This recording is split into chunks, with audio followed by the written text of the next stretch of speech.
Today's kernel is going out to Andrea, who sent me a very kind email. I really appreciate you taking the time to send that over, and I hope you enjoy today's episode.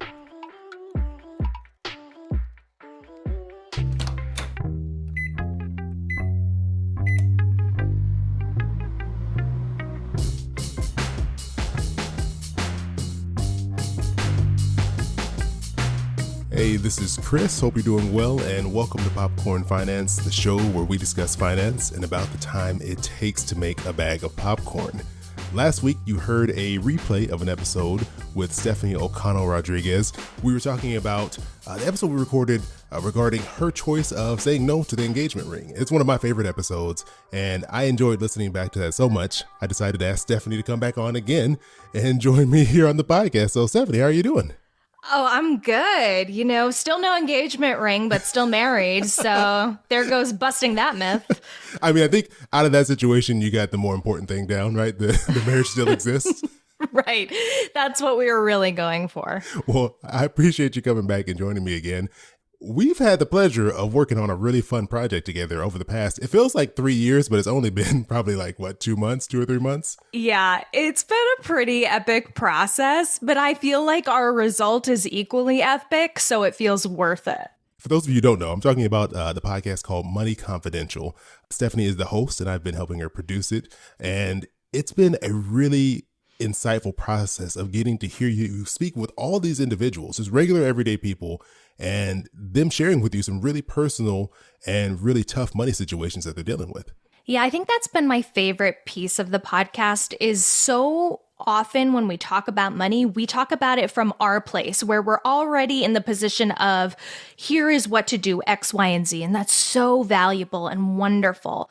But I know what happens is when we hear this on a podcast or in an article or from a friend, it's like, well, how does this really apply to my situation? Because I'm in XYZ place. And what Money Confidential, the format, is forcing us to do by starting with the listener stories and the listener interviews is to really meet people where they are and to talk about their circumstances and then talk about how does the advice we know really apply. And as you know, Chris, from producing this with me, man, is it really about so much more than money.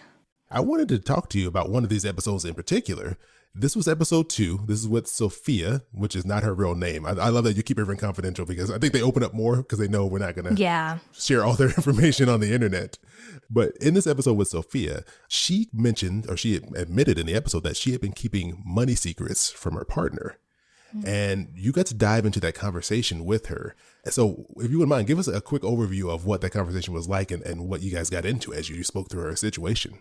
Yeah, so the short version of Sophia's story is that she is in her mid-30s, but back when she was in college, she got into credit card just basically trying to make ends meet. Nothing fancy, just trying to get it together. And she figured, when I get my first job, I'll be able to pay this off relatively easily. And then, the balance grew as it sometimes does as we go throughout life. And by the time she got into a serious relationship, that balance had really blown up quite a bit. And at some point, she told her then boyfriend about it, and he helped her pay it off. And then she paid him back. But what's happened now, and what she shared with us in this episode, is that she has now gotten herself back into that credit card debt, and she feels like she doesn't know how to tell her boyfriend about it because she feels so many things. She's like, I don't want him to think that I'm incompetent. I don't want him to think that he shouldn't trust me. I don't want him to think all of that. What really came up was that the way we talk about this kind of situation in personal finance world is that we use the term financial infidelity. Mm-hmm. And that means like keeping a secret from your partner. And it's like an action that violates the rules, boundaries of a relationship related to your money. But when we use financial infidelity, it sounds like it's so malicious. It sounds like, you are lying to me. You are trying to hurt me. You are actively doing this to me. And I'm not saying that what is happening in this situation is okay. But what I am saying is that, like, when we really look at Sophia's situation, we're not seeing somebody who's malicious at all. We're seeing someone who's really fearful of the fact that she's let her partner down, that she's let herself down, that she feels ashamed for not just herself, but in the context of her relationship, for the future that she wants for both of them. And that is a point of pain and vulnerability. And if we can talk to her and help guide her from that place rather than being like, stop committing financial infidelity, right? Like, my goodness, like that's so much an extra layer of shame for her to have to take on before she even starts to figure out how she's going to tell her boyfriend about it. So that's kind of what came up for me in that conversation with her. And then also, you know, in each episode, we speak to an expert after we speak to the listener. And so in this episode, we talked to financial psychologist, Dr. Brad Klontz, and he brought this up too, right? He said, you know, so many people get into this circumstance not because they're trying to hurt people. They get into it for fear of being left, for fear of having their shame compounded, for so many other reasons. But when we talk about it from this place where we're like, you are bad because you are keeping this secret, that's a hard place to move forward from. Yeah, it really is. And listening to these stories, like listening to Sophia and her situation and how she basically fell back into an old habit, like of debt. But I mean, we've all been there. Like I've had debt, paid it off, and then gotten back into debt. We've all been there. Yeah. When you spoke with Dr. Brad Klontz about this, what was his recommendation for how someone in this situation can approach this conversation? Like, she knows she's kept a secret all this time. Right. She's really fearful of what's going on. I remember even in the interview, she mentioned that she wouldn't be angry if the roles were flipped.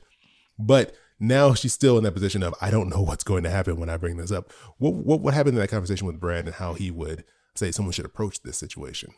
Yeah, well, one of the important points when Brad and I were talking about financial infidelity was like, you know, financial infidelity is a violation of the relationship. But you can only violate something once you've set an expectation. And the fact is, most couples don't really set expectations around their finances. And so that's part of what makes this so tricky is like, okay, we might know what infidelity looks like to us, you know, from a perspective of who we're intimate with. But financially, we have to make those rules for ourselves. So what he was saying is like, oh, you know, maybe they have never had the conversation where it's like, you know, we're at the point in our relationship where if you have credit card debt, I expect to know about it and vice versa. Because I know that in the first few dates, that's not where I was. But if that happened now, yeah, I would be upset. So I think a lot of what this was in my conversation with both Sophia and Dr. Brad Klontz was about how important it is to say, like, these are the rules, expectations, and boundaries around money in our relationship.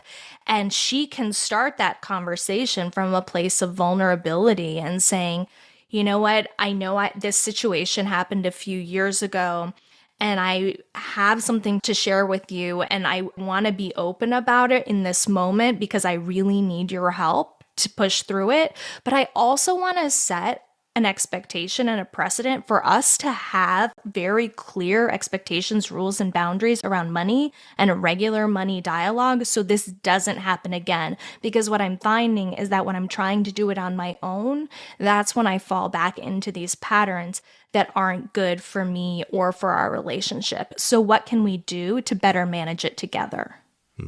I thought that was such great advice because we oftentimes don't have expectations set in a relationship. You kind of just winging it. You show up each day to the relationship and you're just like, hey, well, we'll see what happens next. Like, you don't really sit and have those conversations. You buy in? Like, yeah. That's about as far as it goes. Do you want to split the check? Like, that's like really pushing the envelope as we get, right? And sometimes we get married before even moving past that point, right? Yeah. That's wild. Marriage is a legal contract. Like, your finances affect me legally, and yet we haven't had a conversation about what the expectation is. And this is nobody's fault again, right? Yeah, like, exactly. This is just like nobody told us this. Our parents probably didn't talk about this stuff with us. And that was the other thing that came up in conversation, right? Is like what makes money in relationships so hard is one, money is already hard for us in our relationship with ourselves. And then two, you got two people who have disordered relationships typically around money and different money histories. And then they come together and they have this like precedent of not talking about it. And it's like shocking that we're not all on the same page for some reason. I was like, yeah, it's not shocking. People fight about money and that is normal. But let's talk about ways we can make that a better conversation so that it becomes a point of strength and a tool for building the things we want together instead of this point of tension. Yeah, exactly.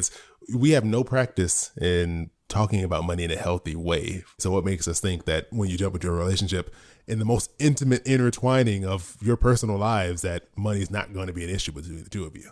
Exactly. I'm like, money is complicated and relationships are complicated. So why do we think that combining these two complicated, sticky, hard things is not going to be complicated? But what I always say is like, just because it's complicated, just because it's uncomfortable, doesn't mean it's not a conversation worth having either. Exactly.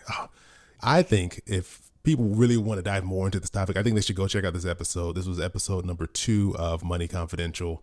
I think it's worth going in and listening to the rest of this episode, but also, the rest of the season. At this point, we're about, 6 episodes into the season. Halfway. The halfway point. There's some really great episodes coming up with some, amazing guests. Some of them who've been on Popcorn Finance before. Farnoosh Torabi, Paula Pant, and then, of course, you, the host, Stefanie O'Connell Rodriguez. So before we get out of here, where can people go if they want to listen to the podcast, they want to check out your show, or maybe even just say hi and reach out to you? What's the best place for them to go? Absolutely. So you can search for Money Confidential wherever you are listening to this podcast would be a good place to start. And I'm everywhere online, Instagram, all the good things at Stefanie O'Connell.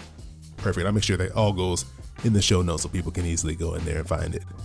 A big thank you to all of you for coming back and joining me here for another episode. And if we haven't connected on Instagram yet, come on over. My handle there is at Popcorn Finance Podcast. It'll be great to get to know you over there.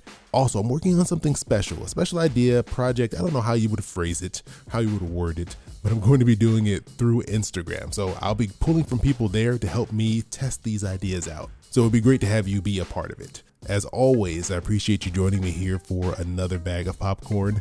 I hope you have an amazing rest of your week, and I'll talk to you soon. Your boy keep it poppin' like Mary Poppins.